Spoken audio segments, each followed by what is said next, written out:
Valentine's Day is coming up, and I'm wondering if I should just copy and paste what this guy said.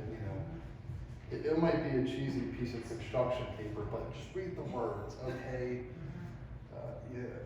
And me and Amber, we had gone through Song of Solomon for our quiet time, and we're just reading through it, and I got to the end, and I was like, yep, ditto. What that guy said. Yeah, when he said, I agree. He knows what he's talking about. And it's so vivid. This guy finds a way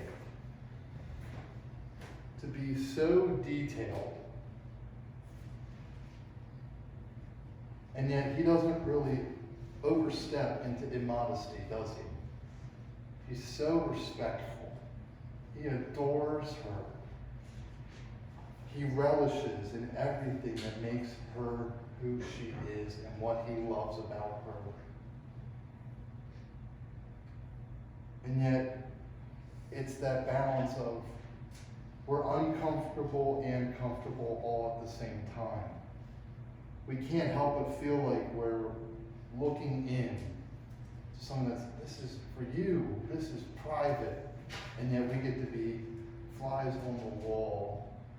We go, oh no, what's he going to say next? What's he going to do next?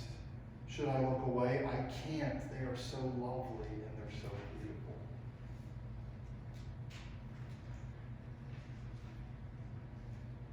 It's actually interesting. I was reading this in one of my commentaries, history lesson, that in Middle Eastern wedding ceremonies, it's actually typical to have a romantic catalog of body parts listed. Sometimes when a husband and wife, when we get to see some of their personal side, when they share their personal vows before they do the formal vows, they make jokes like, I vow to always steal your phone charger and, leave the lights on in the basement or whatever, They just make jokes. I vow to always see the garage as a storage unit, not for our car, but for stuff. And they just joke. But it's interesting that in Middle Eastern wedding ceremonies, it's actually typical where they just explain everything they love about one another. I love the way you smile. I love the way that you just can recognize my voice in a crowd. I love how you twitch with your wedding ring anytime you are talking publicly. Just these little things that make them them. You sneeze in the cutest way possible. Just the fun things. It's a Middle Eastern weddings that actually have a catalog of these things. It's called a wasp. And then even in Renaissance love poetry, I talked about Shakespeare. This is an emblematic blazon. All right, this is a detailed picture of where they are just explaining everything they love about one another. And what's amazing is that it's Song of Solomon chapter 4, 1 through 5, 1, it's unlike any other place in that it's dominated by the man's voice. Okay, it's he talking. He compliments his wife's physical beauty.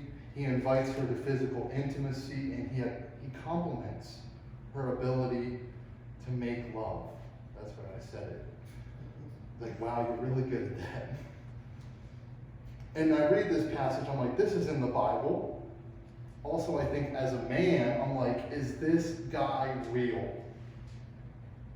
I wonder who talks like this. Okay?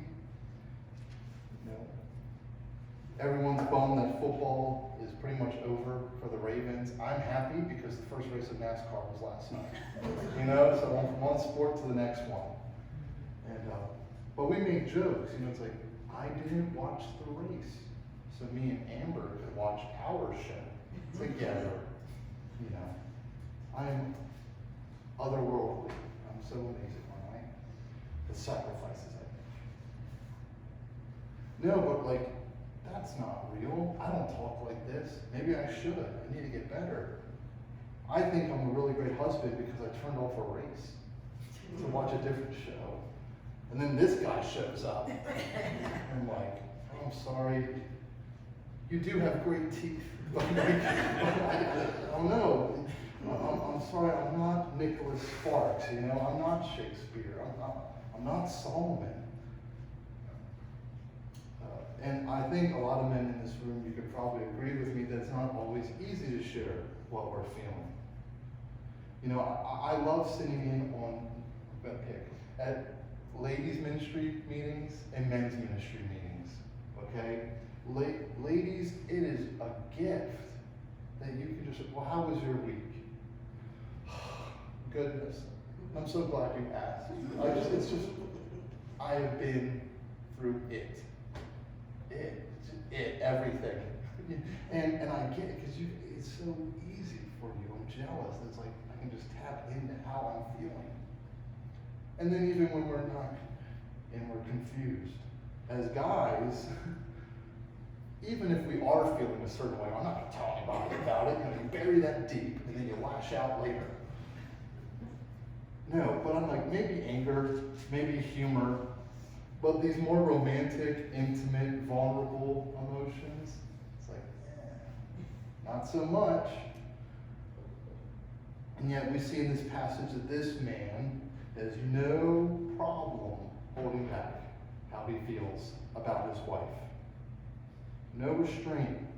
He's confident, strong enough even to share what is weighing on his heart and on his mind. I don't think we're traditionally known for our ability to pour out our hearts, even to our spouses. I think as we learned from week 1, when there is a way that a Christian wife should speak to her husband and about her husband, we find in a passage today how a Christian husband should speak to and about his wife. I promised in week 1 that one for the guys would come later. Here it is. And so I know, as one who receives and enjoys receiving words of affirmation, the power that words have to build up and tear down, it's apparent. And I think about America,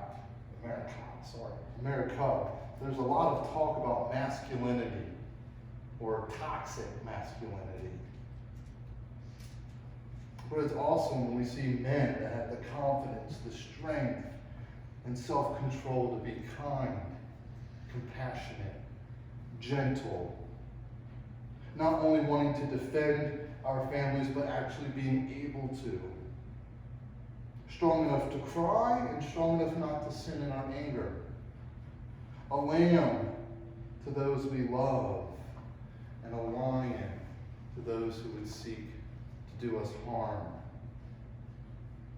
Here's a picture for you, like a bodybuilder holding a baby. All right? Strength that's restrained.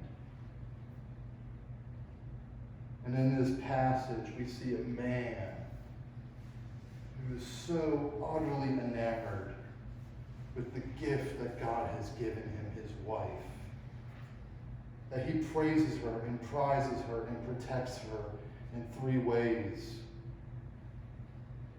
He praises her beauty and her physical appearance. His heart is captivated by his wife. She is his prize, and he wants to protect her. And he understands to do so that even his actions speak louder than his words. He admires her physical appearance. His heart is captivated by her. And he wants his actions to speak even louder than the words written down.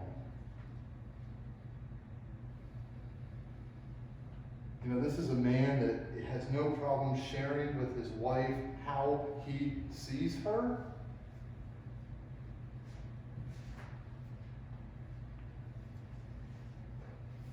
Gosh, we look back when, we talked about in Psalm 2 when she has some of these insecurities. I'm dark, but I'm lovely. I had to work in the vineyard, but I couldn't even take care of my own vineyard. How do you see me this way? And he reminds her again, when you look in the mirror, I want you to see what I see. The primary message of Song of Solomon is waiting until marriage. And this bride has waited, and now he has to do a little bit of waiting, as we learned before, when he's looking through the lattice.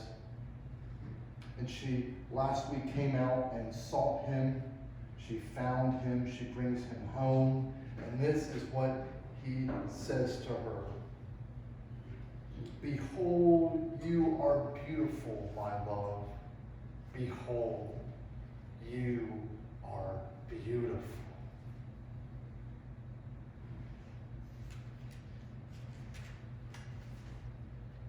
When we read through these verses, verses 1 through 8, if I could summarize,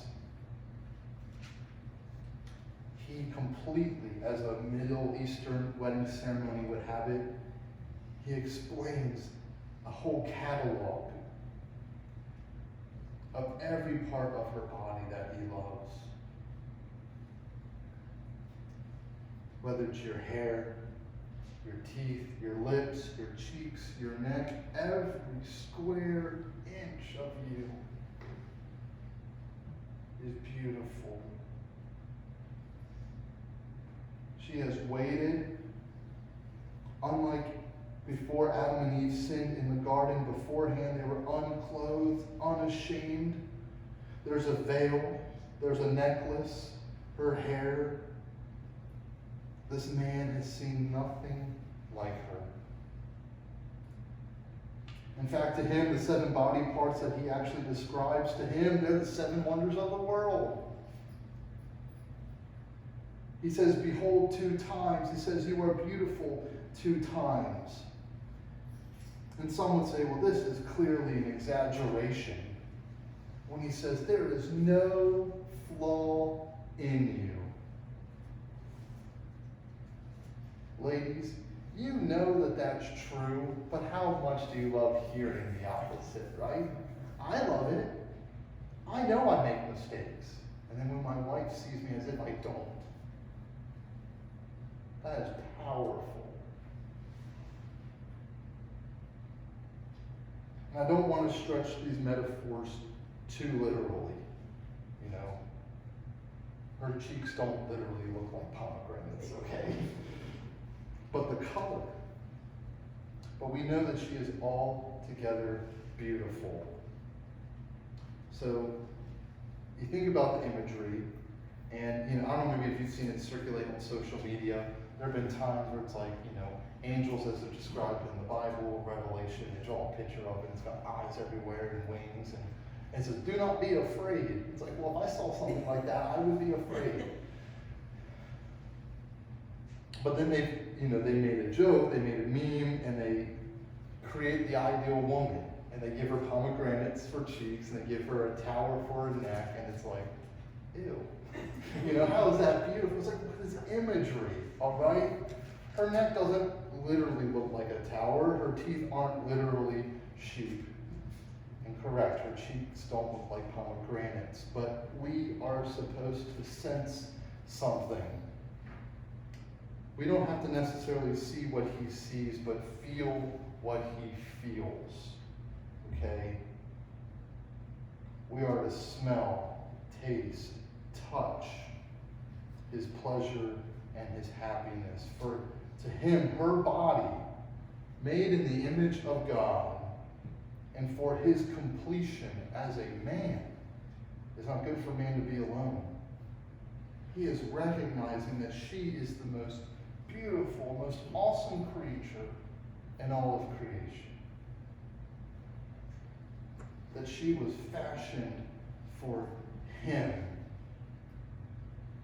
I used to make a joke that when I finally found Amber, I got my rib back.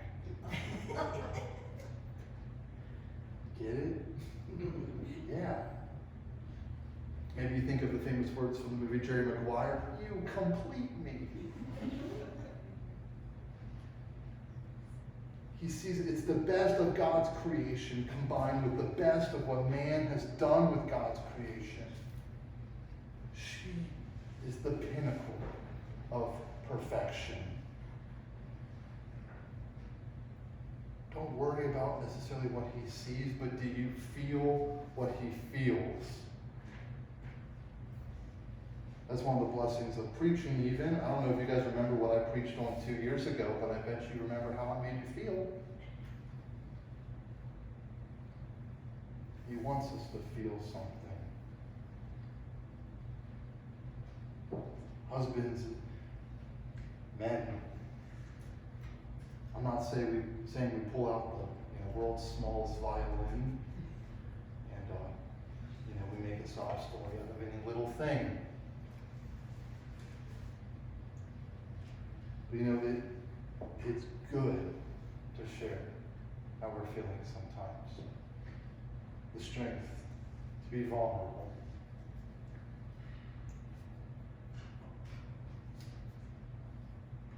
How he sees her. To say that he admires her physical appearance really is an understatement. Proverbs 5, actually, verses 18 through 19, Solomon is teaching his sons. He's a wise man. He's lived many years, and he explains to his sons, this is actually concerning adultery and why you should never commit it. Sons, let your fountain be blessed. Rejoice in the wife of your youth. Here's fun language. A lovely deer, a graceful doe. Let her breasts fill you at all times with delight. Be intoxicated always in her love. What language? I'm not saying you do this in every relationship. Please don't share this with any other woman. And definitely not some men. But with your wife, your other half, the person that completes you. And he practiced what he preached to his sons. He admires his wife's physical beauty. To him, her eyes were pure and bright. Her hair was awe-inspiring, like a Pantene commercial with perfect volume. Wow. And this is even the fun thing. Like we talk about, her teeth even. And why bring up her teeth? They're like a flock of shorn ewes. They come up from the washing. Well, that means they're clean.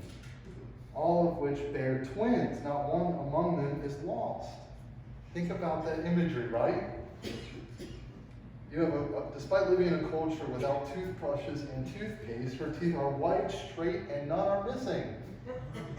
Wow. She is different.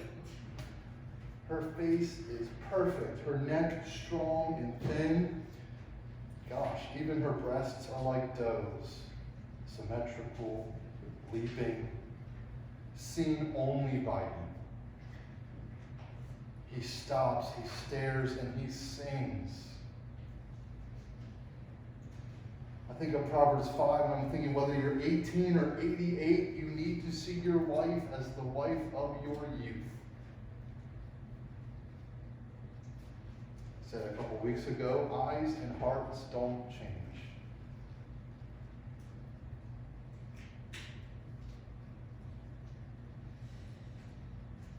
Say this because I literally thought of an individual. I pictured his face 2 churches ago when he, being a married man, he once said, I told my wife I loved her on our wedding day, and the day that changes, I'll let her know. Oof. And I'm like, here I am engaged, can't wait to get married, and I'm like, oh no. Well, I guess it means he loves you?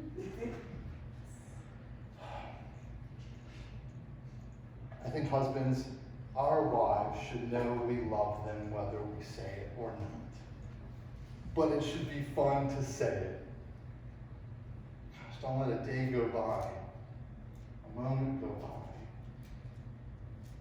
when you can hear those sweet words, I love you, and you can hear I love you too back. It's one of the main reasons why I tell Amber I love her. It's because I can hear that she loves me back. Yeah, it's just for me.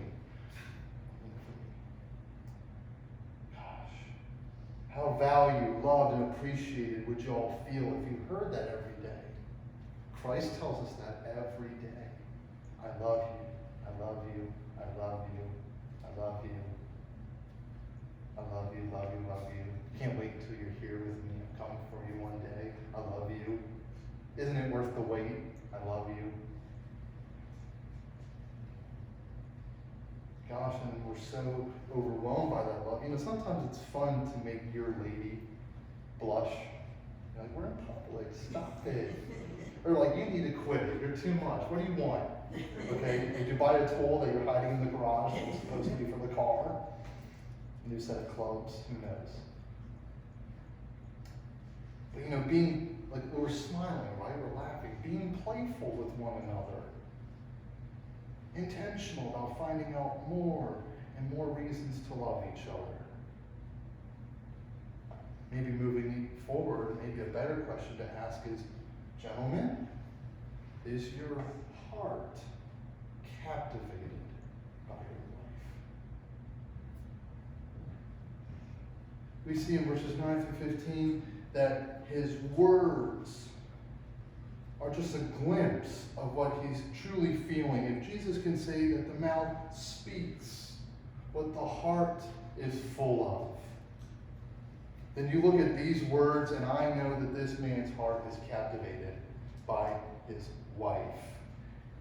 It's interesting. He wants intimacy.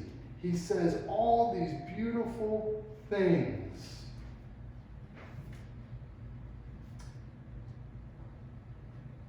And yet, it doesn't work right away. The man praises his wife, and she doesn't suddenly change how she feels. That's okay. He respects her. He gives her space. And then he tries again. Actually, 9 through 15 are just an escalation of what he's already been doing. In verses 1 through 8, he woos her again. This time, however, he gets even more intimate. You're thinking, how can he do that? How can that be possible? But he does it. While attempting to be with her again, here he describes something he has already experienced. You are so beautiful. I've experienced that beauty, and I want to experience it again. I hate moments when you are away. I hate it when you're in another room. I hate being apart from you. You are my all in all. I hate when you go because I know what I'm missing. He knows that her love is better than wine. Honey and milk are under her tongue. Even that her body smells beautiful. Just being around you. When you walk by me. And he wants to experience everything afresh. So whether it's a glance at her eyes, the nectar on her lips, the choicest fruits, the choicest spices, the living water of her whole body, he wants to regain the pleasures of paradise. He wants the garden that is closed to him, open to him again. He's so captivated. He sees her as his everything, and he wants all of it.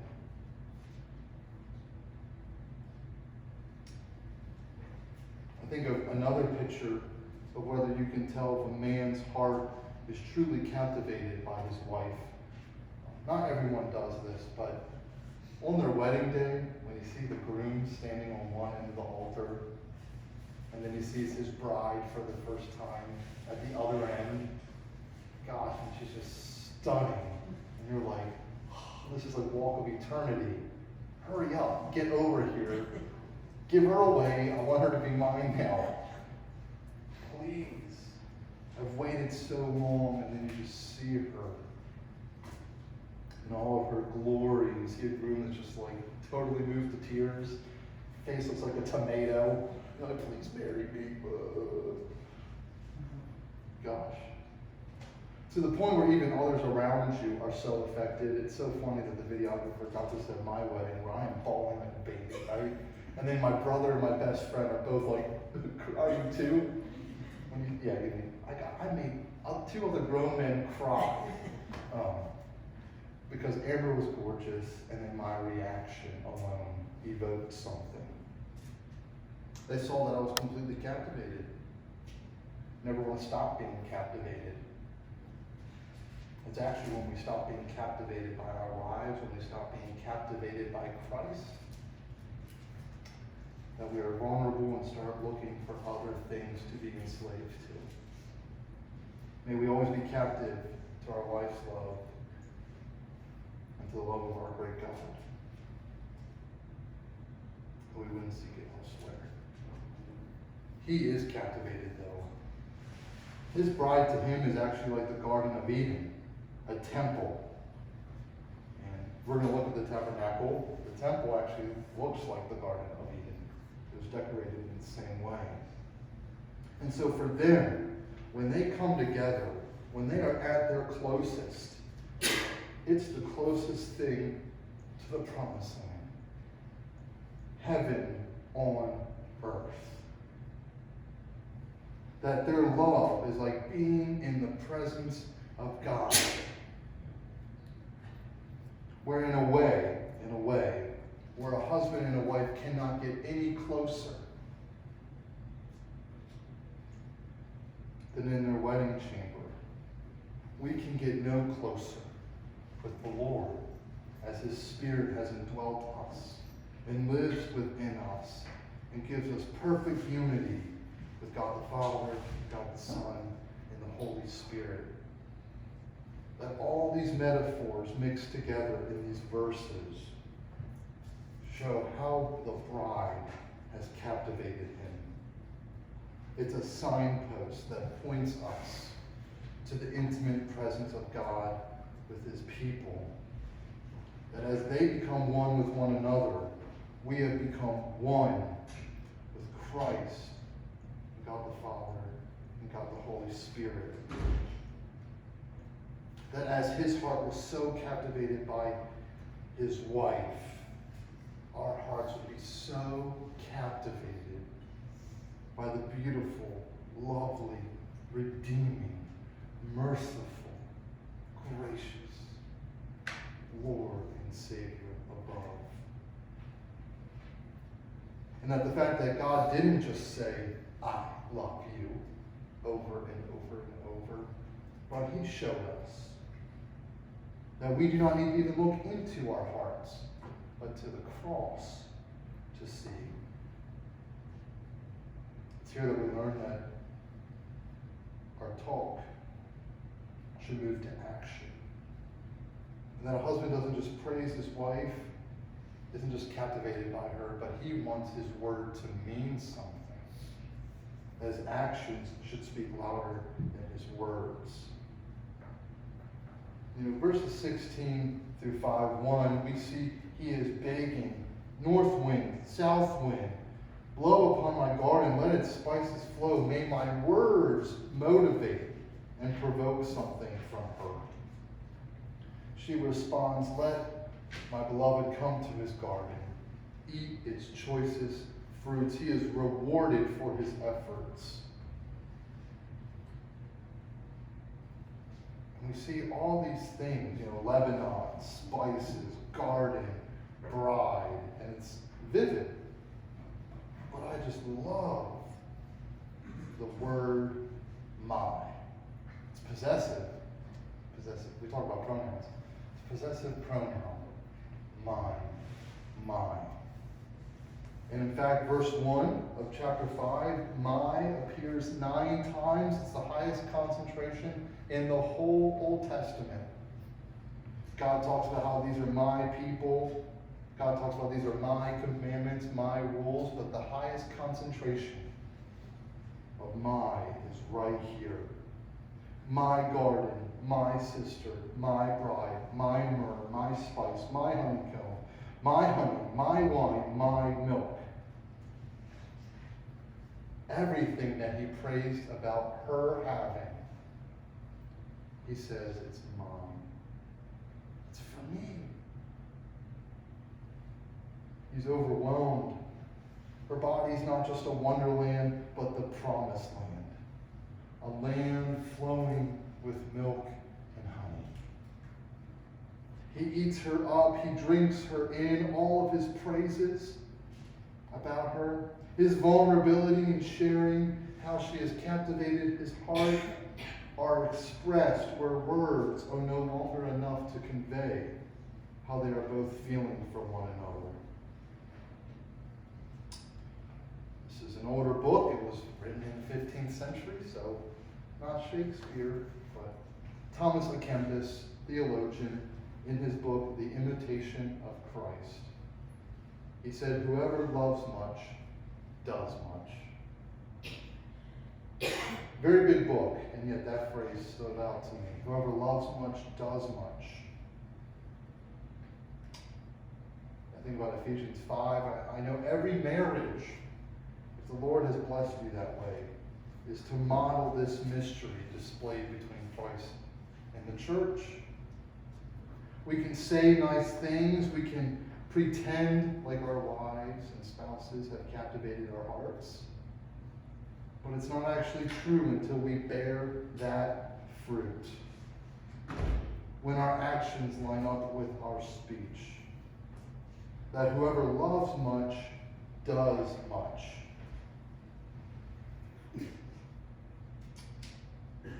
You know, Jesus quoted Genesis 2:24 when the Sermon on the Mount, when he's talking about easy divorce, and he adds a simple summary that they are no longer two, but one flesh. That whatever therefore God has joined together, let not man separate. I've seen couples where they don't date anymore. They don't compliment each other anymore. They live together because it's easier than living separate. We do it for the kids.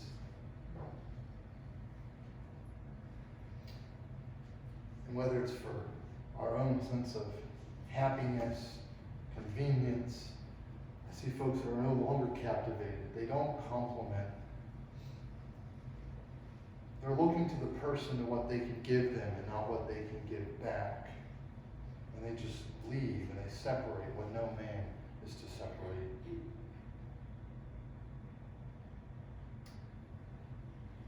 I know as gentlemen, as men, if we are to be like Christ, if we are to be the heads, leaders, then it starts with us.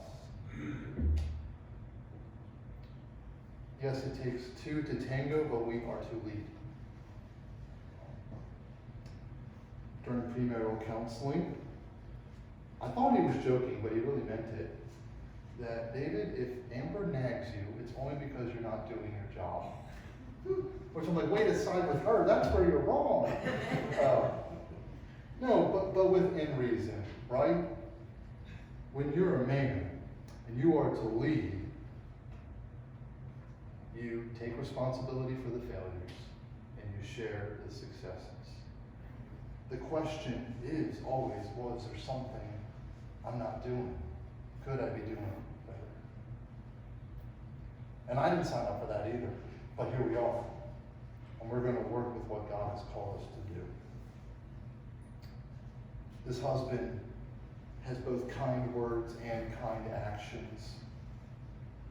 That they come together, yes, unity, comfort, children, resisting temptation, having pleasure. But we see that Christ's great love, the Lord of love, showing us in whom all of our longings can be ultimately satisfied. Trying to show the world that, hey, actually we don't have it all figured out, and we're not perfect, but we live as though there is no flaw in us. Vulnerable again, a great balm, like a soothing balm, to me in Amber's marriage, as we try to see each other the way Christ sees us. He sees us as though there is no flaw in us. You know, In a way, this husband tells his wife, "You're altogether beautiful. There's no flaw in you." Okay, we all make mistakes. But he sees her the way Christ sees us, where yes, we've made mistakes. We are trying to kill off this body of sin. And yet, how does he see us?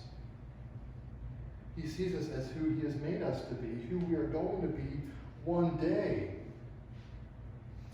We all have sinned. We all fall short of the glory of God. And yet we are made beautiful through his blood and his death, where his actions did speak louder than words. I'm actually really thankful for Song of Solomon, because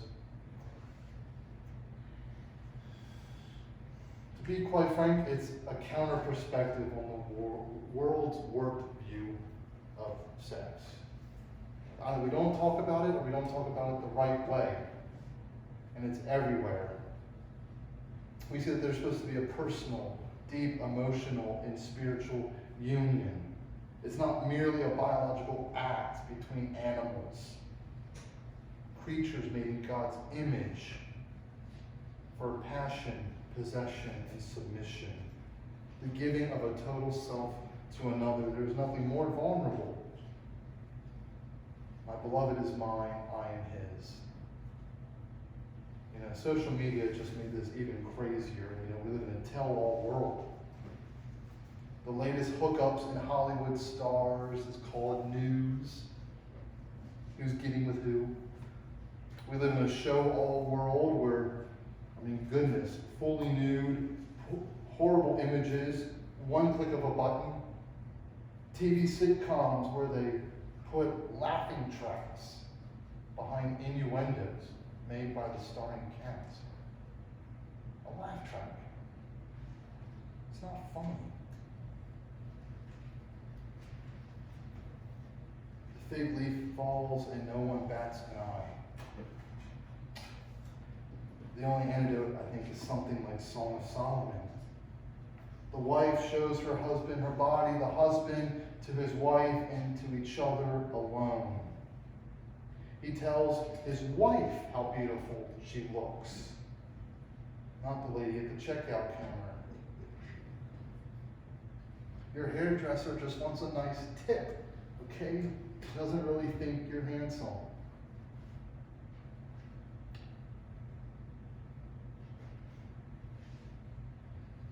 But what about folks that aren't intimate that way anymore? What place does this book have for folks who can't or don't have sex anymore? It reminds us this is still how we are supposed to see our spouses and feel about them. An attitude of you would if you could. And I think that's all the more reason to be intentional with our words. Actions speak louder than words, but if actions are not available, then do not be like the husband that said, "I love my wife, and I'll let her know if anything changes." Tell her every day that nothing has changed.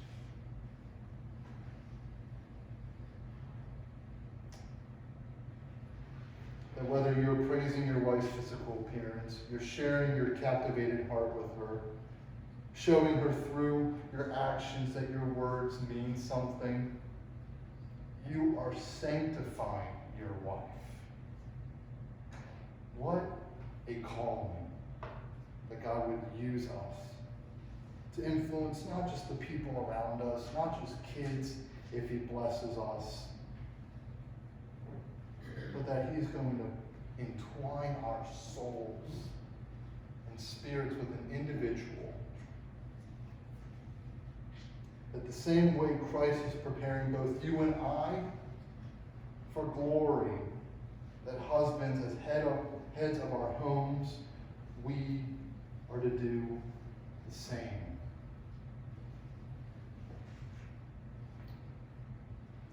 I want to close with this. My Father, sometimes he got the greatest response out of me and my brother, and he didn't say anything. You know, he just gives you a look. And he wasn't a yeller. He didn't freak out. He didn't flip out over anything. But when he opened his mouth, goodness, you listened.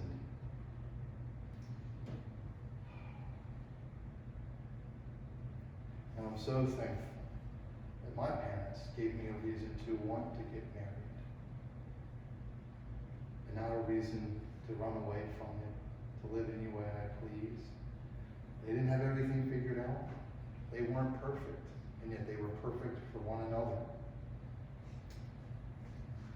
And so as you lean on the Lord and not on your own understanding, if the Lord has blessed you with a spouse, or if he hasn't, or he has taken them home, may you know that whatever he has chosen to do with your life and with your marriage or with your relationships is for a reason. It's for Christ likeness. So when you wake up irritated, thinking that they woke up next to you with the sole purpose of making your day miserable, remember that they actually woke up right next to you for the same reason you woke up next to them, and it's to help you become more like Christ. Do that in your words, do that in your actions. Gentlemen, it starts with us. And if we're doing it right, who wouldn't want to follow?